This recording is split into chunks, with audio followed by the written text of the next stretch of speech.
Friends,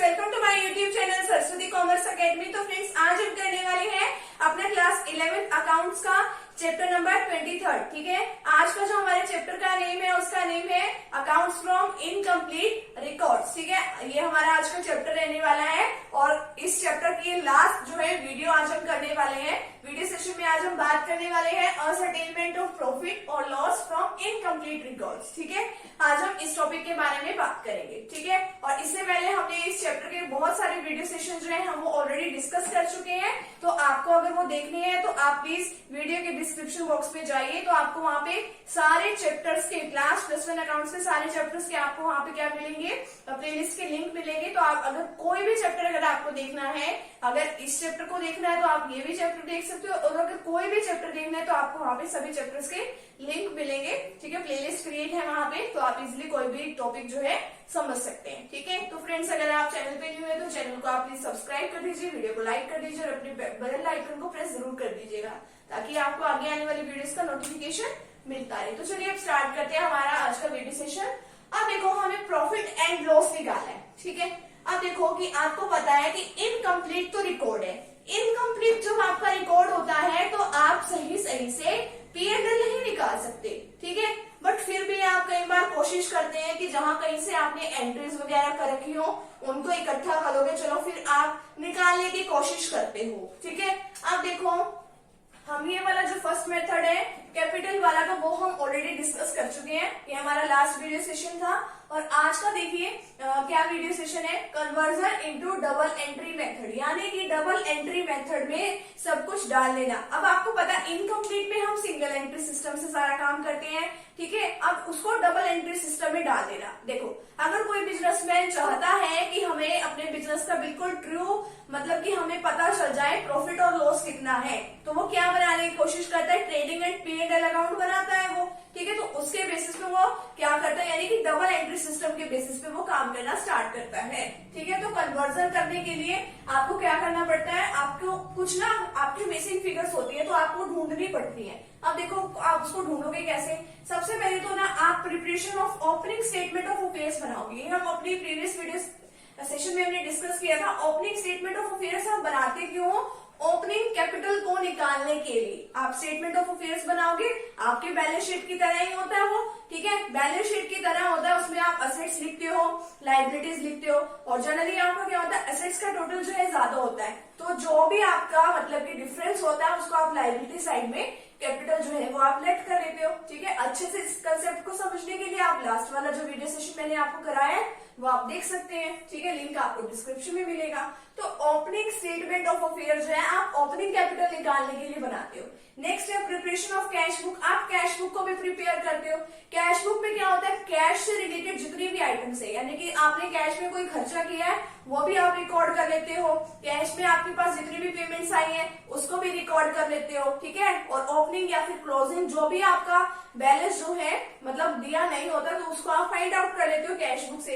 ये हम cash book वाले चैप्टर में कर चुके हैं। अब नेक्स्ट देखिए, आपको क्या बनाना होता है, preparation of total debtors account. ठीक है, टोटल डेटर्स अकाउंट बनाते हो क्या जानने के लिए, ये फाइंड आउट करना चाहते हो कि आपने क्रेडिट में कितनी सेल करी है। ठीक है, तो ये जानने के लिए आप ये बनाते हो। नेक्स्ट है टोटल क्रेडिटर्स अकाउंट, कि आपने क्रेडिट में कितनी परचेज करी है, ये जानने के लिए आप बनाते हो। इन दोनों के फॉर्मेट आज हम डिस्कस करेंगे, डेटर्स और क्रेडिटर्स के।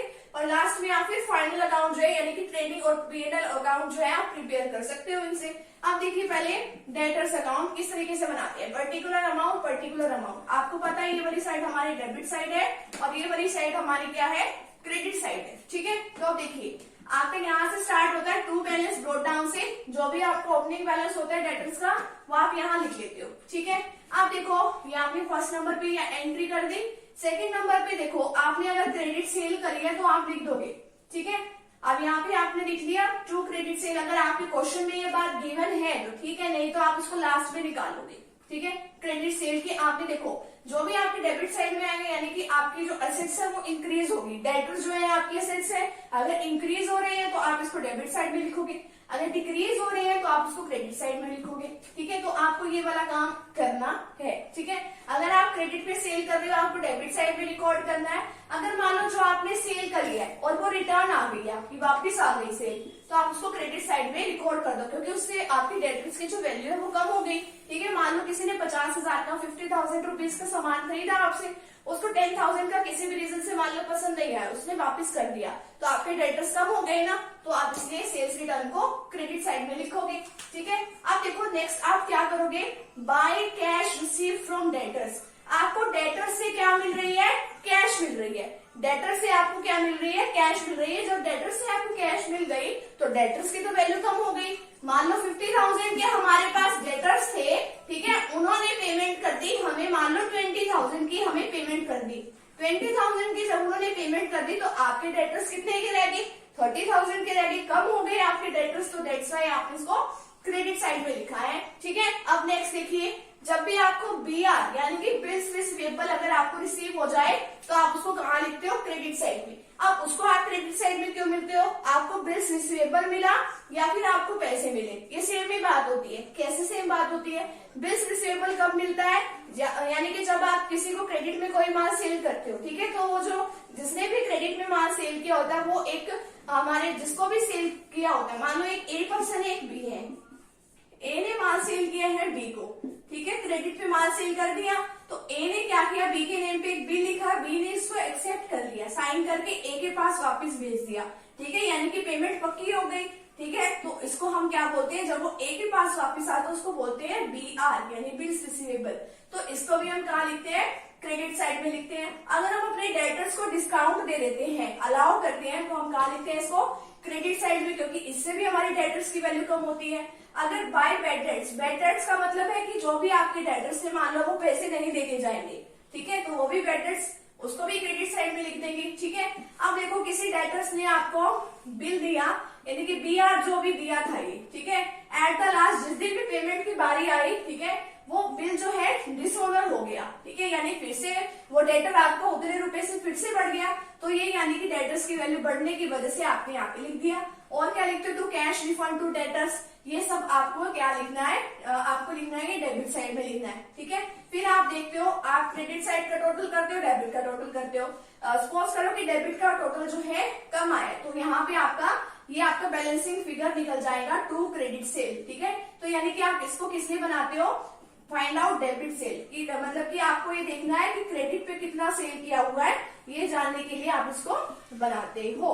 ठीक है, अब नेक्स्ट देखिए, इसी तरीके से हमारा क्रेडिटर्स अकाउंट किस तरीके से बनता है, इसमें भी एक डेबिट अमाउंट और एक क्रेडिट में अमाउंट लिखते हैं। अब देखिए जिस तरीके से हमारा ये स्टार्ट कहाँ से होता था, डेबिटर्स अकाउंट डेबिट बैलेंस से, तो ये कहाँ से स्टार्ट होता है, क्रेडिट साइड से, बाय बैलेंस ब्रॉट डाउन। ठीक है, तो ये हमने यहाँ पे लिख दिया। ठीक है, अब ये किस लिए वैसे बनाते हैं, क्रेडिटर्स का अकाउंट फाइंड आउट करने के लिए, क्रेडिट में हमने कितनी परचेज करी है, इसलिए हम क्रेडिटर्स का अकाउंट बनाते हैं। ठीक है, यहाँ पे हमने बाय बैलेंस ब्रॉट डाउन लिख लिया। अब देखिए नेक्स्ट हम क्या लिखेंगे, हम लिख देते हैं टू बिल्स एक्सेप्टेड। ठीक है, अब देखो हमने क्रेडिट पे सेल करी है, यानी कि हमने क्रेडिट पे परचेज करी है। जब हम क्रेडिट पे परचेज करते हैं तो जो पर्सन क्रेडिट पे परचेज करता है उसके लिए वो क्या होता है, जो बिल, यानी कि देखो हमने यहाँ पे क्या सीखा था, A ने B को क्या दिया, सामान दिया। ठीक है, तो B हमारा क्या है, हमारा है बायर। ठीक है, बायर हो गया नहीं, तो A ने B के नाम पे जो बिल लिखा और B ने इसको एक्सेप्ट कर लिया, तो जब उसने एक्सेप्ट किया उसके लिए तो वो बना BP, यानी कि उसके लिए तो बन गया BP। ठीक है, और जब वो बिल साइन करके उसने A के पास वापस भेज दिया, उसके लिए वो बन गया BR यानी बिल्स रिसीवेबल। तो यानी कि जो हमारा कस्टमर होता है उसके लिए वो क्या होता है, बिल्स पेबल। ठीक है, क्योंकि वो एक्सेप्ट कर लेता है, तो इसलिए हम इसको लिखते हैं हमारे डेबिट साइड में। ठीक है, अगर हम देखो कहीं पर भी हमारा जो एंडोर्स वगैरह करते हैं, तो एंडोर्स करने से यानी कि हमें आगे फर्दर किसी की पेमेंट करनी होती है। ठीक है, तो हम क्या करते हैं, उसको पैसे देने की बजाय क्या कर देते हैं, उसको बिल से एंडोर्स कर देते हैं, यानी कि उसको वो बिल पकड़ा देते हैं कि जब भी पेमेंट आएगी तो अपने आप रिसीव कर लियो। तो जब भी हम किसी को बिल एंडोर्स करते हैं आगे फर्दर, तो वो भी हम डेबिट साइड में लिखते हैं। और अगर मान लो वो हमने जो बिल दिया है किसी को, बिल्स एक्सेप्ट किया था ना यहाँ पे, अगर वो डिसऑनर हो जाए तो वो हमारा डेबिट साइड में, और अगर ये जो बिल्स रिसीवेबल है जो एंडोर्स किया हुआ है वो डिसऑनर हो जाए तो उसको भी हम क्रेडिट साइड में लिखते हैं। तो अगर हमें देखो कहीं से डिस्काउंट रिसीव हो रही हो, तो देखो जब हम डिस्काउंट देते हैं किसी को डेटर्स में, तो उसको कहाँ लिखते हैं, क्रेडिट साइड में। जब हमें डिस्काउंट मिलती है तो उसको कहाँ लिखेंगे, यहाँ पे इसके डेबिट साइड में, क्रेडिटर्स के।